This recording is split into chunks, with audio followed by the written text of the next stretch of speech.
Hi students, topic जो continue करना है हमें वो है लंग्स का डिस्क्रिप्शन। लास्ट टॉपिक में जो हमने कंप्लीट किया था वो था लेरिंग्स के बाद ट्रैकिया के बाद ये जो पूरा का पूरा स्ट्रक्चर है ये बहुत ही ज़्यादा कॉम्प्लेक्स है, इस वजह से मैंने आपको उस क्लास के अंदर एक्सप्लेन नहीं किया था, लेकिन अब मैं इसको कंटिन्यू कर रही हूँ। देखिए, सबसे पहले जो पार्ट हमने यहाँ पे खत्म किया था वो आपका था क्या?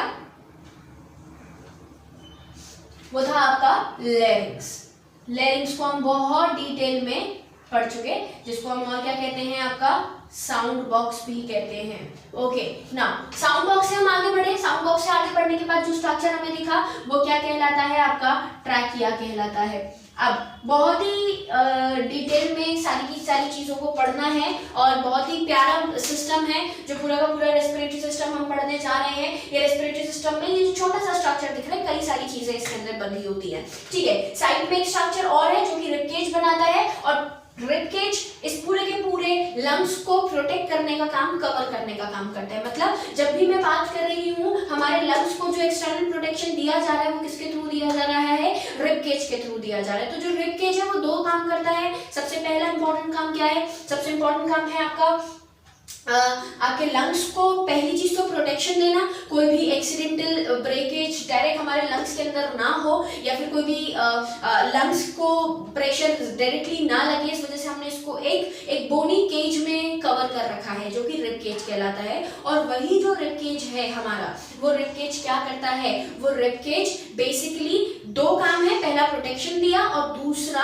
हमारी थोरेसिक कैविटी के अंदर इंक्रीमेंट और डिक्रीमेंट करता है। जब थोरेसिक कैविटी का साइज में इंक्रीमेंट और डिक्रीमेंट होगा तो प्रेशर ग्रेडियंट सेट होने की वजह से हम क्या करते हैं? आपके रेस्पिरेटरी गैसेस को या तो एक्सेल करवाते हैं या फिर इनहेल करवाते हैं। सो आगे बढ़ेंगे। सबसे पहले हमने ट्रैकिया की बात करी, तो ट्रैकिया में जो जिस पार्ट में ट्रैकिया टूटता है वो कहलाते हैं आपके प्राइमरी ब्रोंकस, या फिर मैं इसको ब्रोंकाई भी कह देती हूँ।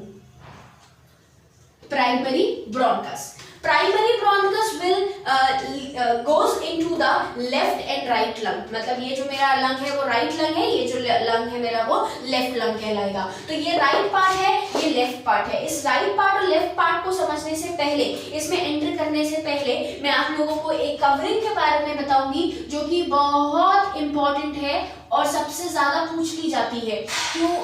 क्योंकि भाई हमने पहले भी पढ़ा था कि जब भी आप बात कर रहे हैं आपकी किसी भी ऑर्गन की, हर ऑर्गन पे अपनी एक प्रोटेक्टिव कवरिंग प्रेजेंट होती है। अपने बॉडी इन्वायरमेंट से सेपरेट करने के लिए एक मेम्ब्रेन प्रेजेंट होती है जो कि इसको पूरे के पूरे इंटरनल ऑर्गन से सेपरेट करने का काम करेगा। लंग्स के ऊपर भी कुछ ऐसा ही सेपरेशन प्रेजेंट है जो कि आपका क्या बनाता है?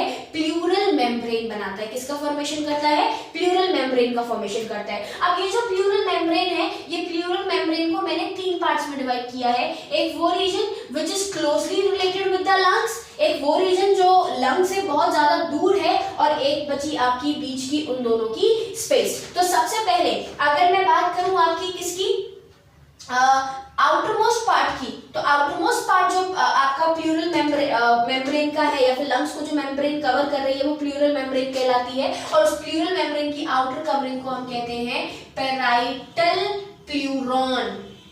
क्या कहते हैं? Parietal pleuron. पैराइटल प्लूरॉन आपका वो पार्ट है जो कि क्या कर रहा है? लंग्स को सेपरेट, मतलब लंग्स के ऊपर जो कवरिंग बना रहा है उसका जो आउटरमोस्ट पार्ट है वो पैराइटल प्लूरॉन कहलाता है। पैराइटल प्लूरॉन से जब हम आगे बढ़े तो जो इंटरनल पार्ट है वही प्लूरल मेम्ब्रेन का, वो कहलाता है आपका visceral pleuron. Visceral pleuron. Okay, visceral pleuron के दोनों के बीच में, पैराइटल प्लूरॉन के पर और उसके अंदर जो आपका विसरल प्लूरॉन है, इन दोनों के बीच में प्रेजेंट होती है आपकी प्लूरॉन कैविटी। क्या प्रेजेंट होती है? प्लूरॉन कैविटी प्रेजेंट होती है। और इसी प्लूरॉन कैविटी के अंदर प्रेजेंट होता है आपका प्लूरल फ्लूइड। प्लूरल फ्लूइड का काम समझें, मैं साथ के साथ काम भी आपको बताती हुई चलती हूँ। हमने क्या बोला कि जब आप डायग्राम की बात कर रहे हो, इस लंग्स को मैंने एक मेम्ब्रेन के अंदर कवर किया है, और ये जो मेम्ब्रेन के अंदर मैंने कवरिंग दी है, ये पूरी की पूरी मेम्ब्रेन के अंदर कवरिंग आपकी जो कंबाइनली कहलाती है, ये कहलाती है आपकी प्लूरल मेम्ब्रेन। कौन सी मेम्ब्रेन कहलाई आपकी? प्लूरल मेम्ब्रेन कहलाई। ये जो प्लूरल मेम्ब्रेन है, इसके दो पार्ट्स हैं, एक वो जो कि आउटर मोस्ट पार्ट बना रही है किसके साथ? बाहर के एक्सटर्नल एनवायरनमेंट के साथ, वो कहलाती है आपकी पैराइटल प्लूरॉन, और जो अंदर लंग्स के साथ क्लोजली एसोसिएशन बना रही है, जो मेन कवर बना रही है आपके लंग्स का, वो कहलाती है आपकी विसरल प्लूरॉन। और जब आप विसरल प्लूरॉन और पैराइटल प्लूरॉन के बीच की स्पेस को देखेंगे तो वो कहलाती है आपकी प्लूरल कैविटी। ये जो प्लूरल कैविटी है या फिर प्लूरॉन कैविटी है, ये प्लूरल कैविटी के अंदर प्रेजेंट होता है आपका प्लूरल फ्लूइड। क्यों होता है प्लूरल फ्लूइड, आप समझिएगा। जब मैंने आपको बोला कि जब मैं इनहेलेशन और एक्सहेलेशन कर रही हूँ तो लगातार मेरी बॉडी में जो थोरेसिक कैविटी है, ये पूरा का पूरा मेरा थोरेसिक चैम्बर है, जो कि डायफ्राम पर आकर खत्म हो जाता है। ओके, यहाँ से शुरू हुआ लेरिंक्स से और यहाँ पर आकर क्या हो गया? खत्म हो गया। जब मैं लगातार इनहेल या एक्सहेल कर रही हूँ तो मेरे थोरेसिक चैम्बर में के साइज में कंटिन्यूअस चेंज हो रहा है, बड़ा हुआ छोटा हो गया, बड़ा हुआ छोटा हो गया, बड़ा हुआ छोटा हो गया। ये जो कंटिन्यूअस इंक्रीमेंट और डिक्रीमेंट चल रहा है, ये एक फ्रिक्शन जनरेट करता है, जिसकी वजह से लंग्स में हीट अप होने के चांसेस जो है वो बढ़ जाएंगे। भाई अब फ्रिक्शन जनरेट होगा, लगातार कोई चीज बड़ी होगी और छोटी होगी तो वो आसपास के जो मसल्स हैं उससे टकराएगी, जिसकी वजह से फ्रिक्शन जनरेट होगा। उसी फ्रिक्शन को कम करने के लिए हमने यहाँ पर एक प्लूरल कैविटी बनाई जो कि प्लूरल फ्लूइड रखती है, और जो आपके इन फ्यूचर मतलब जो लगातार इनहेलेशन और एक्सहेलेशन है, उस एक्सहेलेशन की वजह से जो इन्फ्लेमेशन लंग्स में जनरेट हो सकता है, उस इन्फ्लेमेशन को रोकने का काम हम करते हैं। ओके ना, हम आगे बढ़े। ये जो प्लूरल फ्लूइड है, ये पूरे के पूरे लंग्स को क्या कर रहा है? कवर कर रहा है। ओके ना, अब मैं जो इस पोजीशन में खड़ी हूँ, ये मेरा राइट है और ये मेरा लेफ्ट है। सेम ये मेरे लंग्स हैं, एक तो आपको राइट पोर्शन दिख रहा है और एक आपको क्या दिख रहा है? लेफ्ट पोर्शन दिख रहा है। तो यहाँ पे हमने लंग्स को दो पार्ट्स में डिवाइड किया और फर्दर ये डिवाइड हो जाते हैं आपके छोटे छोटे दो लोब्स और तीन लोब के अंदर। राइट लोब को मैंने डिवाइड कर दिया कितने पार्ट में? राइट लोब को मैंने डिवाइड किया 1, 2 एंड 3, तीन पार्ट्स में, और लेफ्ट लोब को मैंने डिवाइड किया 1 और 2 पार्ट्स में। सबसे पहले ये जो रीजन है, ये एपेक्स कहलाता है, मैं यहाँ पर मेंशन कर देती हूँ, मतलब सबसे टॉपेस्ट पार्ट जो कि कॉर्नर पार्ट आपको दिख रहा है। ओके, नेक्स्ट हमने बात करी, ये है आपका सुपीरियर लोब, ये कहलाता है आपका इंफीरियर लोब। ओके, ये आपका सुपीरियर राइट लोब, ये भी ऐसे ही है, superior left lobe, inferior left lobe, superior right lobe, middle lobe, और ये है आपका इंफीरियर लोब। ये भी क्या है? आपका इंफीरियर लोब। ये बीच में एक मेम्ब्रेन से आपके डिवाइडेड होते हैं, ये आपका कहलाता है हॉरिजॉन्टल फिशर, ये कहलाता है आपका ऑब्लिक फिशर, और यहाँ पर सिर्फ एक फिशर होता है जिसको हम ऑब्लिक फिशर कहते हैं। इसके साथ साथ ये फर्दर छोटे छोटे लोब्यूल्स में और डिवाइडेड है। ये टोटल लोब्यूल जो बनाता है, वो राइट लोब जो बनाता है वो टोटल 10 लोब्स बनाता है, और ये बनाता है आपका टोटल 8 लोब्यूल्स। तो पहले आपके 10 लोब्यूल्स और दूसरे आपके 8 लोब्यूल्स। तो जब भी हमने बात करी आपके ट्रैकिया की, ट्रैकिया कार्टिलेजिनियस रिंग से बना है, सी शेप्ड कार्टिलेजिनियस रिंग्स हैं जो कि लगातार इनहेलेशन और एक्सहेलेशन को कराने के लिए रिस्पॉन्सिबल थे। मतलब जब भी मैं बात कर रही हूँ कि जो मेरी बॉडी के अंदर सबसे पहले मैंने इनहेल किया और फिर उसके बाद मैं एक्सहेल कर रही हूँ, तो ये जो इनहेलेशन होगा और ये जो एक्सहेलेशन होगा, ये इनहेलेशन और एक्सहेलेशन आपका किसके थ्रू करवाया जा रहा है, इस पूरे के पूरे सिस्टम के थ्रू करवाया जा रहा है। क्लियर। तो जब आपने बात करी ट्रैकिया की, तो ये ट्रैकिया इनहेल करने के टाइम पे कोलैप्सिंग ना कर जाए। लाइक आपने देखा होगा कि जब भी किसी पाइप के अंदर तेज प्रेशर से पानी आता है और उस प्रेशर को मैं एकदम से सडन रोक देती हूँ तो वो पाइप कोलैप्स कर जाता है। सेम चीज हमारे ट्रैकिया के साथ होती है। जब मैं सांस ले रही हूँ, तेज सांस ली, तेज सांस छोड़ी, तो उस कंडीशन के अंदर एक प्रेशर मेंटेन हुआ है और ये जो प्रेशर मेंटेन हुआ है ये एक पर्टिकुलर टाइम पर रुकेगा और जब ये प्रेशर रुकेगा तो इसके रुकने पे चांसेस हो सकते हैं कि आपका ये जो ट्रैकिया है, ये ट्रैकिया क्या कर जाए, कोलैप्स कर जाए। तो इसी कोलैप्सिंग से बचाने के लिए हमने क्या किया, यहाँ पर ट्रैकिया को एक कार्टिलेजिनियस सी शेप्ड रिंग से प्रोवाइड करवाया और ये जो सी शेप्ड रिंग्स है, ये सी शेप्ड रिंग्स क्या करती हैं, आपका इसकी कोलैप्सिंग को बचाने का काम करती हैं। ओके नाउ जब हम कोलैप्सिंग से बचाने का काम कर रहे थे तो आगे यही ट्रैकिया को मैंने फर्दर लेफ्ट और राइट प्राइमरी ब्रोंकस के अंदर क्या कर दिया है, डिवाइड कर दिया है। और ये जो प्राइमरी ब्रोंकस है, ये ब्रोंकस एक तो बनाता है आपका लंग्स का राइट वाला पार्ट और दूसरा बनाता है आपका लंग्स का लेफ्ट वाला पार्ट। अब इससे एक चीज और समझेंगे, जब आप राइट और लेफ्ट लंग में जा रहे हो तो इनके साइज में भी थोड़ा सा फर्क है। कैसे साइज में फर्क है समझेंगे। ये होता है थोड़ा सा लेंथ में छोटा। क्यों लेंथ में छोटा है, अब याद कीजिए जब हमने डाइजेशन पढ़ा था तो यहां हमने पढ़ा था लिवर, कुछ इस तरीके का स्ट्रक्चर था जिसके साथ कनेक्टेड था आपका गॉल ब्लैडर और यहीं पर कनेक्शन बना रहा था आपका लीफ लाइक स्ट्रक्चर पेनक्रियास। तो लिवर की प्रेजेंस होने की वजह से ये जो आपको डायफ्राम दिख रहा है, ये जो मैंने नीचे एक डोम शेप स्ट्रक्चर बनाया है, ये डोम शेप स्ट्रक्चर पहली चीज तो डायफ्राम है। ओके और ये जो डायफ्राम है ये राइट वाले लंग को थोड़ा सा ऊपर की तरफ, बहुत ज्यादा नहीं, बहुत थोड़ा सा ऊपर की तरफ शिफ्ट कर देता है, जिसकी वजह से इसकी लेंथ इसके कंपैरिजन में थोड़ी सी क्या हो जाती है, छोटी हो जाती है। तो इसकी लेंथ कम हो गई इसके कंपैरिजन में, क्यों, because of the accommodation of the liver below the diaphragm. तो डायफ्राम में आपका लिवर को एकोमोडेट करने के लिए हमने डायफ्राम को हल्का सा क्या कर दिया ऊपर। मैंने आप लोगों को पहले भी बताया था कि ये जो डोम शेप डायफ्राम मैंने बनाया है ये गलती से टिल्ट नहीं हुआ है, ये मैंने किया है। क्यों किया है, क्योंकि एक्चुअल में यही स्ट्रक्चर होता है। डायफ्राम हल्का सा क्या होता है ऊपर, because basically to accommodate the liver inside the abdominal cavity. तो एब्डोमिनल कैविटी के अंदर इस चीज को रखने से पहले ऊपर हमने क्या किया है, आपका थोरेसिक चैम्बर के अंदर लंग को रखा, तो राइट लंग का साइज थोड़ा सा क्या हो गया, छोटा हो गया। कितने चैम्बर्स में डिवाइडेड है या कितने लोब्स में डिवाइडेड है, तो 3 लोब्स में डिवाइडेड है। सुपीरियर लोब, इंफीरियर आपका मिडिल लोब और तीसरा है आपका इंफीरियर। अब इसके साथ देखिए लेंथ में छोटा आपका कौन, राइट लंग, लेकिन अगर मैं बात करूं आपके लेफ्ट लंग की तो ये पतला होता है as compare to the right lung. मतलब राइट लंग का तो साइज छोटा है और लेफ्ट लंग का जो ब्रेथ है, जो चौड़ाई है वो हल्की सी चेंज होती है। किसकी वजह से, because of the presence of heart है। इस जगह पे हार्ट प्रेजेंट होता है, ये कहलाता है आपका सबसे इंपॉर्टेंटली कार्डियक नॉच।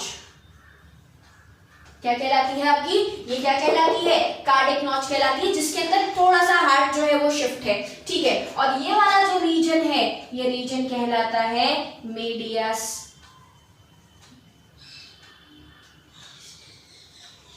मीडियास्टम। क्या कहलाता है, मीडियास्टम। मतलब ये जो रीजन दिख रहा है, ये जो खाली स्पेस बीच में दिख रही है मीडियास्टम है, और जिस जगह पर आपका हार्ट एकोमोडेट करेगा इस रीजन को हम क्या कहते हैं, आपका कार्डियक नॉच कहते हैं। और इसके साथ साथ मैंने आपको क्या बोला, इसके साथ साथ मैंने आपको बोला कि ये जो पूरा का पूरे लंग्स हैं, इन लंग्स के ऊपर किसकी कवरिंग है, प्लूरल मेम्ब्रेन की कवरिंग है। और ये प्लूरल मेम्ब्रेन क्या करती है, ये प्लूरल मेम्ब्रेन आपकी प्रोटेक्शन देने का काम करती है। अब जब हम आगे बढ़े, ये पहला लोब था, अब जब हम आगे बढ़े तो आगे बढ़ने पे ये जो ट्रैकिया है ये फर्दर छोटे छोटे पार्ट्स में क्या, ट्रैकिया को ब्रोंकस में, ब्रोंकस को प्राइमरी ब्रोंक्यूल्स में डिवाइड कर दिया और इसी से निकल रहे हैं आपके छोटे छोटे लोब्यूल्स। और ये जो लोब्यूल्स निकल रहे हैं they constitute a bag like structure at the terminal and.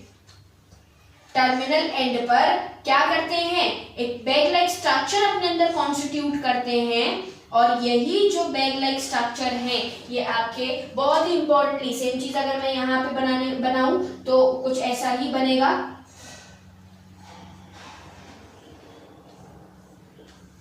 ये पूरे में एक नेटवर्क बना हुआ है किसका, छोटी छोटी बॉल्स का, छोटे छोटे स्ट्रक्चर्स का, जो कि आपका क्या बना रहे हैं, अगेन बैग लाइक स्ट्रक्चर। और ये जो बैग लाइक स्ट्रक्चर है आपका, थोड़ा सा क्योस हो गया लेकिन समझेंगे। ये जो बैग लाइक स्ट्रक्चर्स हैं ये बहुत सबसे ज्यादा इंपॉर्टेंट स्ट्रक्चर हमारे लंग्स का, जो कि कहलाता है एल्वियोलाई। क्या कहलाता है, एल्वियोलाई कहलाता है। मतलब जब भी आप बात करते हैं आपके लंग्स के अंदर प्रेजेंट सुपीरियर मतलब जो प्राइमरी ब्रोंकस है, प्राइमरी ब्रोंकस जो है वो टूटे किसके अंदर, सेकेंडरी ब्रोंकस के अंदर। मतलब फर्दर छोटे छोटे ट्यूब्स के अंदर ये क्या होता जा रहा है, सेकेंडरी ब्रोंकस। ये फर्दर क्या करते जा रहे हैं, ब्रेक होते जा रहे हैं, टूटते जा रहे हैं। और यही जो ब्रेकिंग हुई, ये ब्रेकिंग आपकी क्या करती है, ये ब्रेकिंग आपकी पूरे के पूरे लोब्यूल को दो पार्ट्स में ब्रेक करने का काम कर देती है। बात को समझे या फिर नहीं। मतलब बेसिकली अगर मैं बोलूं तो इस पूरे लंग्स का अगर एक छोटा सा पार्ट दिया जाए तो सबसे इंपॉर्टेंट जो स्ट्रक्चर दिख रहा है, जो कि क्या करता है आपका सबसे ज्यादा गैसियस एक्सचेंज के लिए या फिर गैसियस एक्सचेंज के लिए ही जो पार्ट रिस्पॉन्सिबल है वो एल्वियोलाई है। And these lungs are richly supplied with the blood vessels. इससे रिलेटेड हम एक चीज और समझेंगे, लेकिन इसका लास्ट स्ट्रक्चर और समझ लीजिए। ये जो डोम शेप स्ट्रक्चर आपको दिख रहा है ये क्या कहलाता है, डायाफ्राम।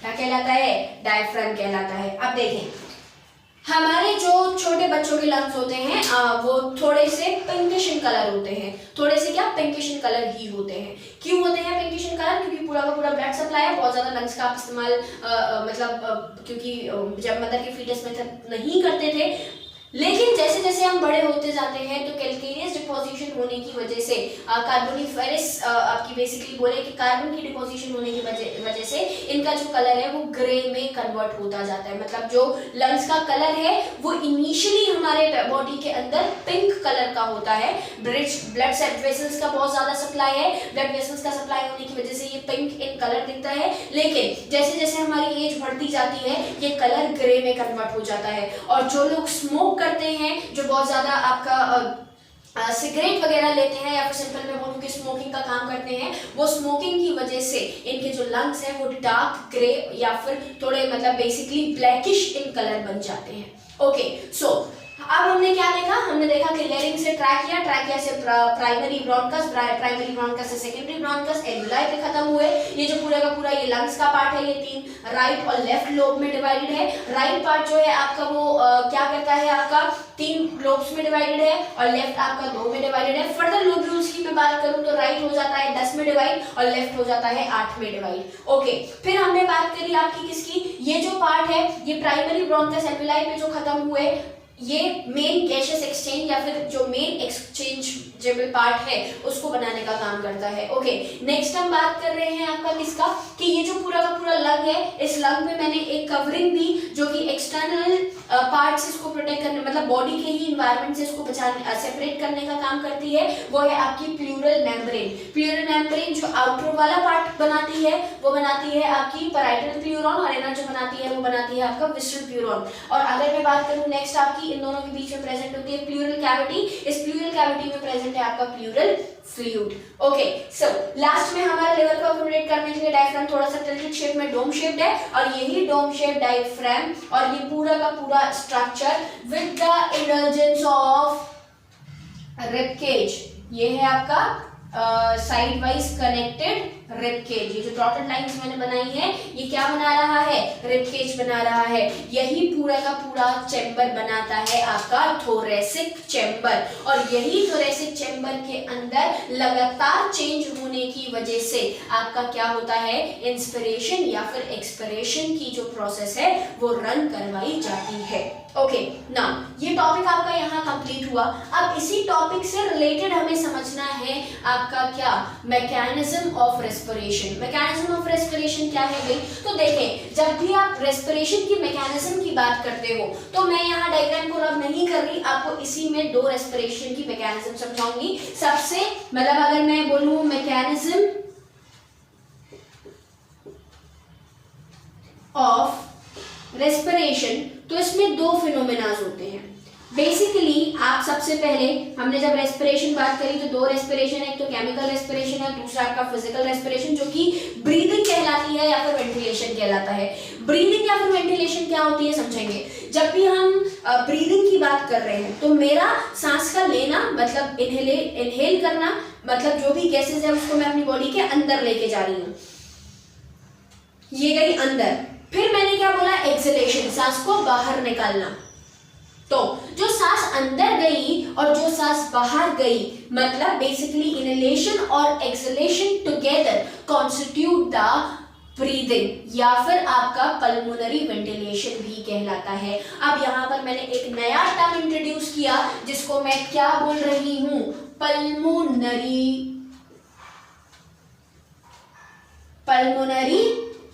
वेंटिलेशन। वेंटिलेशन मतलब सांस का ऊपर और नीचे होना, सांस का लेना और छोड़ना। और पल्मोनरी जो टर्म दिया है वो किससे कनेक्टेड है, आपका लंग्स से कनेक्टेड है। किससे कनेक्टेड है, आपका लंग्स से कनेक्टेड है। तो जैसे हेपेटिक टर्म लिवर से था, गैस्ट्रिक टर्म आपका स्टमक से था, इसी तरीके से पल्मोनरी टर्म आपका किससे है, हमारे लंग्स से कनेक्टेड है। तो पल्मोनरी वेंटिलेशन बेसिकली ब्रीदिंग कहलाती है, ठीक है, या फिर ब्रीदिंग को हम पल्मोनरी रेस्पिरेशन कहते हैं। इस ब्रीदिंग के अंदर क्या होता है भाई, किस तरीके के फिनोमेना में मतलब कैसा चेंज करते हैं या कैसे रेस्पायर किया जाता है, या कोई भी गैस अंदर से बाहर और बाहर से अंदर क्यों जाती है, उसको समझेंगे बहुत क्लियर तरीके से।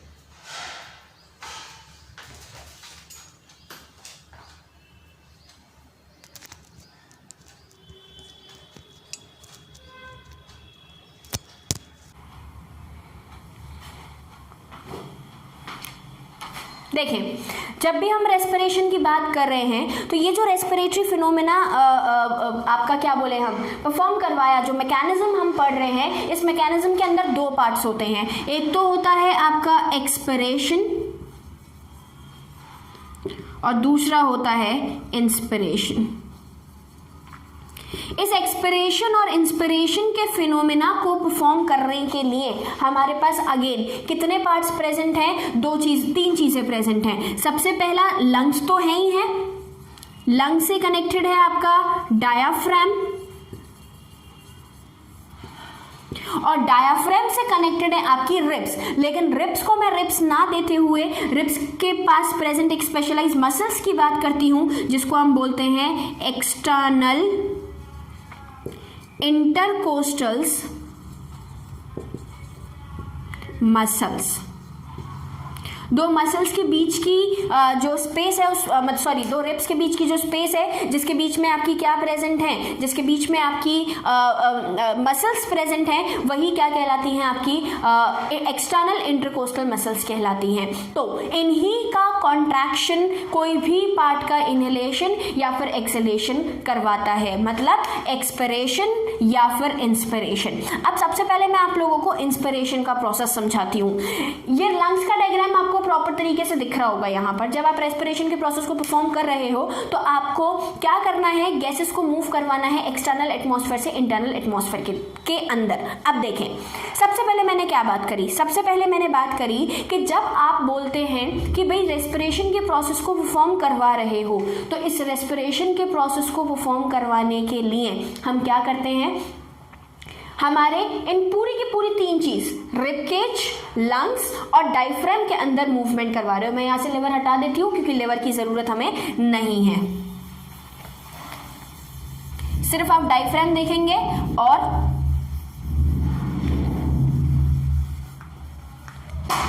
देखें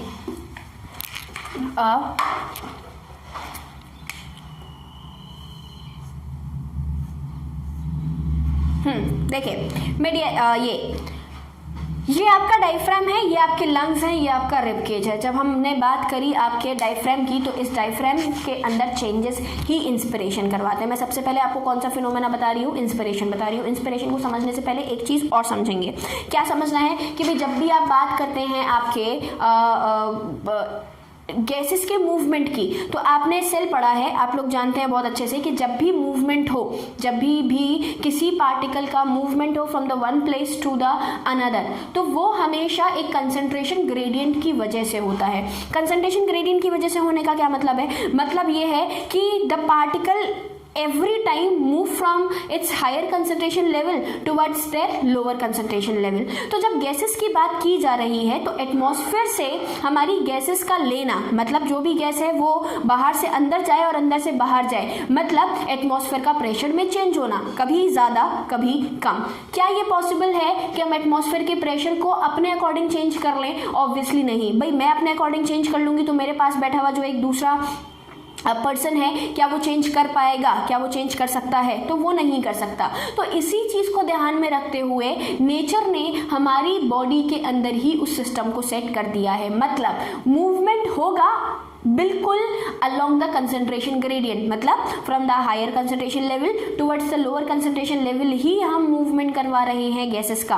कैसे? कि भाई ज़्यादा से कम की तरफ ही जाएगी। अब ये जो ज़्यादा से कम की तरफ जा रही है, ये ग्रेडियंट सेट कैसे होता है? तो ये ग्रेडियंट सेट होता है इन्हीं तीन चीज़ों की वजह से, जो कि आपके क्या है, लंग्स है, सॉरी रिब केज है, डायफ्राम है, और उसके बीच में जो आपके लंग्स है। बेसिकली जो कैविटी बनती है, वो कैविटी बनती सिर्फ किसकी वजह से है? रिब केज की वजह से और डायफ्राम की वजह से। अब देखिए, जब आपने इंस्पिरेशन करना है, तो इंस्पिरेशन का मतलब क्या है? बाहर की जो एयर है वो अंदर की तरफ एंटर करे। इंस्पिरेशन का मतलब क्या है? सांस का लेना। और जब आप सांस लेते हो, जब आपकी गैसेस अंदर की तरफ मूव कर रही हैं, तो ये गैस के अंदर की तरफ मूव करने का क्या मतलब है? The movement of gases from the higher concentration level towards the lower, मतलब बाहर का जो ग्रेडियंट है वो ज़्यादा हो जाए आपके ग्रेडियंट के अकॉर्डिंग। वो कैसे होगा, उस चीज़ को समझेंगे। बेटा एक चीज़ याद रखनी है, ये ओरिजिनल शेप है डायफ्राम की, जो कि डोम शेप है। मैं बार बार रिपीट कर रही हूँ, डोम शेप्ड डायफ्राम, मतलब इसका जो ओरिजिनल शेप है वो डोम शेप ही है। किस तरीके से मूवमेंट होता है उसको समझेंगे। मैंने बोला कि जब आप इंस्पिरेशन को करवाना है, इंस्पिरेशन करवाने के लिए अंदर का प्रेशर होना है कम, बाहर का प्रेशर उसके कंपैरिजन में ऑटोमेटिक ज़्यादा हो जाएगा। मतलब हमने अभी भी क्या बोला, नेचर में चेंज नहीं है जितना चेंज है हमारी बॉडी में है। जब बाहर से अंदर लाना है तो इसके प्रेशर को कम कर दो, तो बाहर से अंदर आ जाएगी, ठीक है। और जब अंदर से बाहर देनी है तो अंदर के प्रेशर को क्या कर दो, कम कर दो। अंदर के प्रेशर को कम कर देंगे, तो इंस्पिरेशन हो गया। और जब अंदर का प्रेशर ज्यादा है तो उसके कंपैरिजन में बाहर का ऑटोमेटिक क्या हो गया, कम। तो अंदर से जो गैस है वो कहाँ चली जाएगी, बाहर, और क्या हो जाएगा आपका एक्सहेलेशन या फिर एक्सपिरेशन हो जाएगा। अब देखें, सबसे पहले जब हमने इंस्पिरेशन करवाना है तो अंदर की कैविटी के वॉल्यूम को मुझे, प्रेशर को मुझे क्या करना है, कम करना है, तभी बाहर का उसके कंपैरिजन में ज्यादा होगा और बाहर से चीज मूव करेगी अंदर की तरफ। तो जब इसके प्रेशर को मुझे कम करना है, तो प्रेशर को कम करने का एक तरीका सिंगल मेरे पास क्या है कि मैं वॉल्यूम को बढ़ा दूं। मेरे पास एक बॉक्स है, उस बॉक्स के अंदर आपका मान लीजिए 4 ml CO2 है, उसके प्रेशर को मुझे कम करना है। मतलब जो पार्टिकल आपस में एक दूसरे पर एक प्रेशर लगा रहे हैं वो कम हो जाना चाहिए। वो कैसे होगा कि अगर मैं उस 4 ml की गैस जो कि आपके एक क्यूब के अंदर फिट है, उस क्यूब के साइज को मैं क्या कर दूं, बड़ा, तो पार्टिकल्स एक दूसरे पे कम प्रेशर लगाएंगे। जस्ट लाइक कि भाई एक रूम है, एक रूम में 10 बच्चे हैं, वो 10 बच्चे, छोटा रूम है, आपस में एक दूसरे से टकरा रहे हैं, प्रेशर लग रहा है, लेकिन उस रूम के साइज को अगर मैं बड़ा कर दूंगी तो उनका प्रेशर एक दूसरे पे कम हो जाएगा, उनको स्पेस ज्यादा मिलेगी, तो वो एक दूसरे को धक्का नहीं देंगे। सेम चीज हमारे गैसेस के पार्टिकल्स के साथ होती है। जब स्पेस ज्यादा मिला, वॉल्यूम उसका बढ़ा, तो पार्टिकल्स ने एक दूसरे से टकराना कम कर दिया, जिसकी वजह से प्रेशर क्या हो गया, कम। जब प्रेशर कम हो गया तो बाहर का ज्यादा हो गया, उसके कंपैरिजन में मूवमेंट हो जाएगा अंदर। अब सबसे बड़ा हमारा टास्क क्या है, सबसे बड़ा हमारा टास्क है कि इस कैविटी के साइज को आपने क्या करना है, इंक्रीज करना है। कैसे इंक्रीज करेंगे समझिएगा। यहाँ पर प्रेजेंट है मेरा डोम शेप डायफ्राम। मैं यहाँ पर एक छोटा सा डायग्राम बना रही हूँ। ये है ओरिजिनल कंडीशन, ये डोम शेप डायफ्राम है, ये है आपके लंग्स और ये है आपका रिब केज। ओके, मैं अब लंग्स नहीं बनाऊंगी, सिर्फ रिब केज बनाऊंगी। अगर मैं इस डायफ्राम के डोम शेप को फ्लैट कर दूं, जब मैं फ्लैट करूंगी तो इसके दोनों साइड क्या बना हुआ है, इसके दोनों साइड है आपका रिब केज। मैं दोबारा बना रही हूं, एक बार ढंग से समझेंगे। मैं लंग्स नहीं बनाऊंगी, सिर्फ क्या बना रही हूं, डायफ्राम, इससे कनेक्टेड है मेरी रिब केज। ओके, अब जब डायफ्राम फ्लैट होगा, ये क्या है आपका डायाफ्राम, जब डायफ्राम फ्लैट होगा तो ऑब्वियसली उससे कनेक्टेड जो रिब केज है वो भी अपने शेप में चेंज लाएगा या नहीं लाएगा। यही डायग्राम अब यहां पर आपको क्या दिख रहा है, वॉल्यूम बड़ा, वॉल्यूम कैसा दिख रहा है, लार्जर, गैसेस जो है वो अंदर आएगी। डोम शेप का जो डायफ्राम है वो कैसा हो गया, फ्लैट, फ्लैट डायफ्राम। कैसा डायफ्राम है, फ्लैट डायफ्राम। फ्लैट डायफ्राम में वॉल्यूम क्या हो गया कैविटी का, ज्यादा, जिसके अंदर दो चीजें हैं। मैंने आपको क्या बोला, जब आप इंस्पिरेशन के प्रोसेस को कर रहे हैं तो उस इंस्पिरेशन के प्रोसेस को समझाने के लिए यहाँ पे सबसे पहले डायफ्राम तो होता है फ्लैट, जिसको कॉन्ट्रैक्शन ऑफ डायफ्राम कहा जाता है। कॉन्ट्रैक्ट हुआ डायफ्राम मतलब फ्लैट हो गया, और इंटरनल एक्सटर्नल इंटरकोस्टल मसल्स भी आपकी क्या हो गई, कॉन्ट्रैक्ट हो गई। भाई यहाँ पे ये जो मसल्स प्रेजेंट थी जब ये कॉन्ट्रैक्ट होंगी, मतलब इस तरीके से मेरे पास ये डायफ्राम है और जब मसल्स ऊपर की तरफ गई, देखें जरा, ये जो पार्ट है यहाँ पर डोम शेप डायफ्राम था, जब ये डोम शेप डायफ्राम फ्लैट हुआ तो फ्लैट होने पे जो रिब केज है वो अपना पीछे की तरफ गया। जब रिब केज पीछे की तरफ गया तो यहाँ पे जो प्रेजेंट आपकी कौन थी, एक्सटर्नल इंटरकोस्टल मसल्स, वो एक्सटर्नल इंटरकोस्टल मसल्स आपस में एक दूसरे के साथ कॉन्ट्रैक्शन शो किया, और जब कॉन्ट्रैक्शन हुआ तो वो कॉन्ट्रैक्शन ने मेरे चेस्ट कैविटी के वॉल्यूम को थोरैसिक कैविटी के अंदर या फिर चेस्ट कैविटी के वॉल्यूम के अंदर क्या कर दिया, इंक्रीमेंट कर दिया। जब चेस्ट कैविटी का वॉल्यूम इंक्रीज हुआ तो प्रेशर डिक्रीज हुआ, और जब प्रेशर डिक्रीज हुआ तो एक्सटर्नल एयर जो है वो इंटरनल एयर के साथ आके मिक्स हो गई। दूसरी चीज हमने क्या बात करी, दूसरी चीज हमने बात करी एक्सपिरेशन की। मैकेनिज्म ऑफ एक्सपिरेशन पढ़ रहे हैं हम पढ़ रहे हैं मैकेनिज्म ऑफ रेस्पिरेशन, जिसमें इनहेलेशन कैसे होता है और एक्सहेलेशन कैसे होता है, ये चीज हमें यहाँ पर समझनी है। तो मैंने क्या बोला कि सबसे पहले फ्लैट शेप डायफ्राम ने वॉल्यूम को बढ़ा दिया। अब जब आगे बढ़े तो आगे बढ़ने पर क्या हुआ, ये जो डायफ्राम है वो वापस से डोम शेप हो गया। जो आपकी इंटरनल कोस्टल जो मसल्स थी, एक्सटर्नल इंटरकोस्टल मसल्स, या फिर मैं बात करूं रिब केज की, सेपरेशन बना देती हूँ ताकि आप लोगों को क्लियर रहे। तो ये जो रिब केज है, अब इसका वॉल्यूम जो है वो वापस से क्या हो गया, वॉल्यूम डिक्रीज, वॉल्यूम डिक्रीज हुआ। ये क्या है आपका डोम शेप डायफ्राम।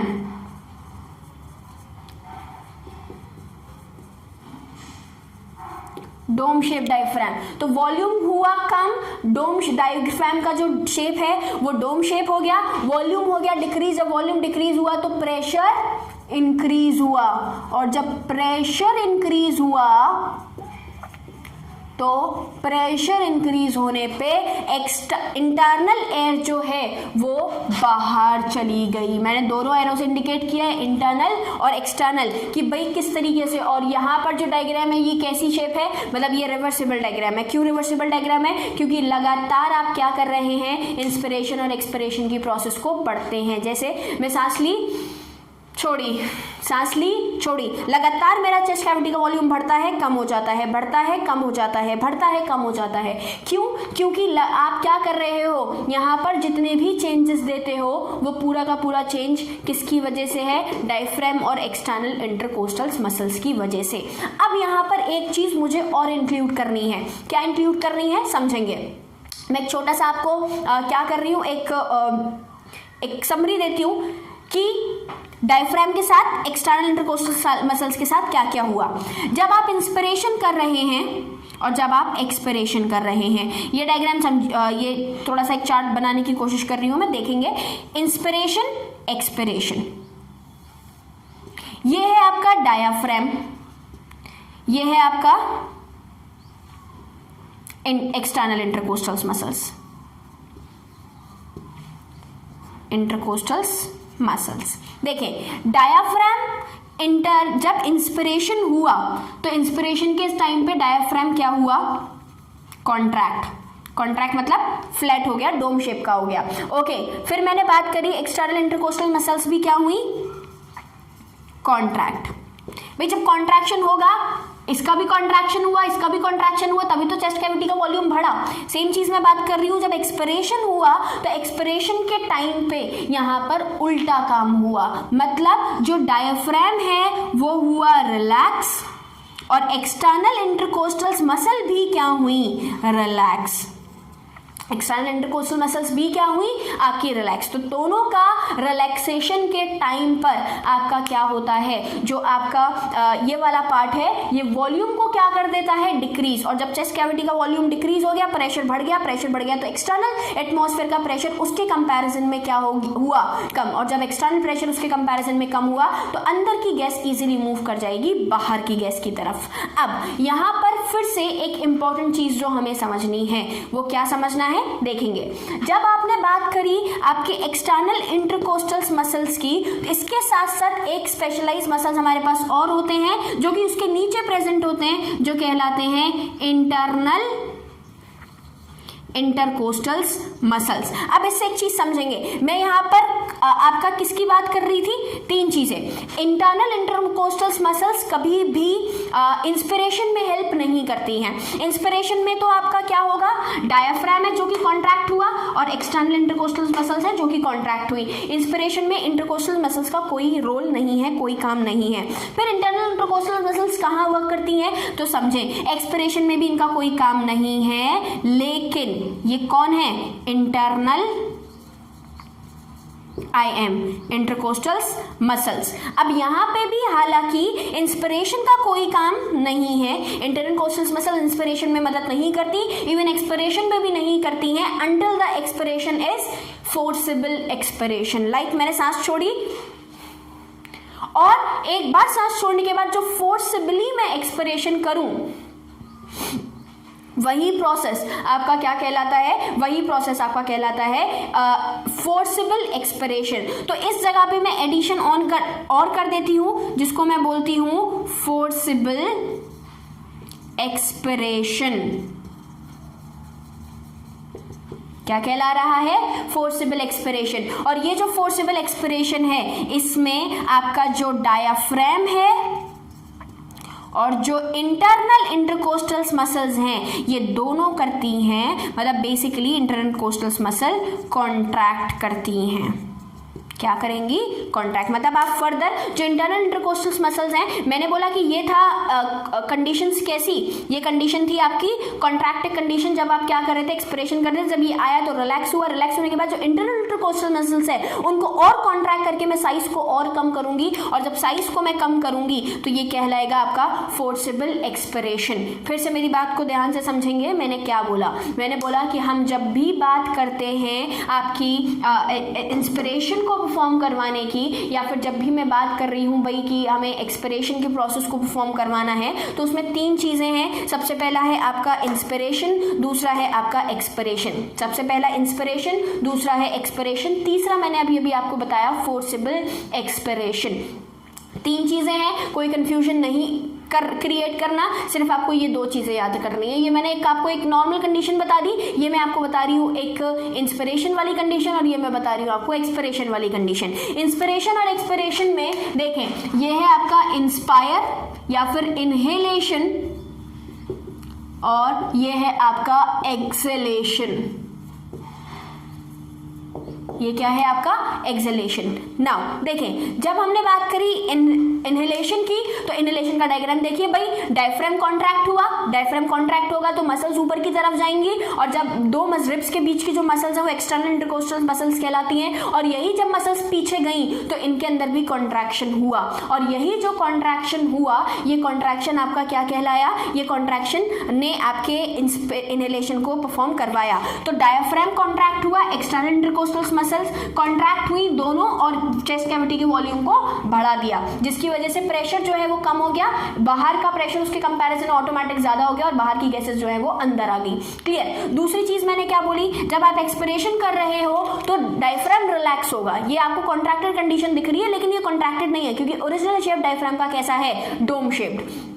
ये हुआ रिलैक्स। इसके रिलैक्स होने पर एक्सलेशन में भी क्या हुआ, आपका जो एक्सटर्नल इंटरकोस्टल मसल्स थी ये भी क्या हो गई, रिलैक्स, दोनों रिलैक्स हुई। प्रेशर जो है आपका वो क्या हो गया, अब एक दूसरे पे बढ़ गया क्योंकि वॉल्यूम क्या हो गया, डिक्रीज, वॉल्यूम कम हुआ प्रेशर बढ़ा, वॉल्यूम कम हुआ प्रेशर बढ़ा, और वॉल्यूम कम होने पे प्रेशर बढ़ने पे जो अंदर की गैसेस हैं वो बाहर निकल गई क्योंकि उस टाइम पे एटमॉस्फेयर का प्रेशर मेरे इंटरनल एटमॉस्फेयर के प्रेशर के कंपैरिजन में क्या हो चुका है, ज्यादा कम हो चुका है। क्लियर। तो जब कम हुआ तो अंदर से मूवमेंट हो गया बाहर की तरफ। तीसरी केस में आपको दोबारा पढ़ा रही हूं, हमने क्या बोला, इंटरनल इंटरकोस्टल मसल, जो मैंने अभी आपको बताई, ये इंटरनल इंटरकोस्टल मसल्स इंस्पिरेशन में हेल्प नहीं कर रही हैं बल्कि they are totally helping in what, they are totally helping in the forcible expiration. जब आप कोई भी मतलब एक्सपायर कर रहे हो, ठीक है, जब आप सांस को बाहर छोड़ते हो तो, और सांस को बाहर छोड़ना भी कैसा, फोर्सिबल। जब आप सांस को फोर्सिबली अपनी बॉडी से बाहर निकालते हैं तो फोर्सिबली बाहर निकालने पर आपकी जो इंटरनल इंटरकोस्टल मसल्स हैं, हालांकि जब एक्सपिरेशन हो रहा था तो डायफ्राम और एक्सटर्नल कोस्टल मसल्स दोनों रिलैक्स होती थी, लेकिन यहाँ पर ये एक्सपिरेशन का, फोर्सिबल एक्सपिरेशन का एक वो फिनोमेना है, एक वो प्रोसेस है जिसके अंदर आपका जो मसल्स हैं, जो इंटरकोस्टल मसल्स हैं, वो रिलैक्स नहीं होती बल्कि कॉन्ट्रैक्ट होती हैं। कॉन्ट्रैक्ट होने पर जितनी भी गैसेस पॉसिबली हमारे लंग से बाहर निकाली जा सकती है वो पॉसिबली बाहर निकाल दी जाती है। ये पूरा का पूरा फिनोमेना कहलाता है आपका एक्सपिरेशन या फिर mechanism of respiration. Expiration and inspiration, inhalation और एक्सलेशन, या फिर क्या कहलाता है, मैकेनिज्म ऑफ रेस्पिरेशन के किस तरीके से, किस फिनोमेना के थ्रू या कैसे हम क्या करते हैं, आपकी बॉडी के अंदर गैसेस को लेते हैं और फिर बाहर छोड़ने का काम करते हैं। क्लियर। आज का टॉपिक यहाँ पर हम खत्म करते हैं। Thank you so much.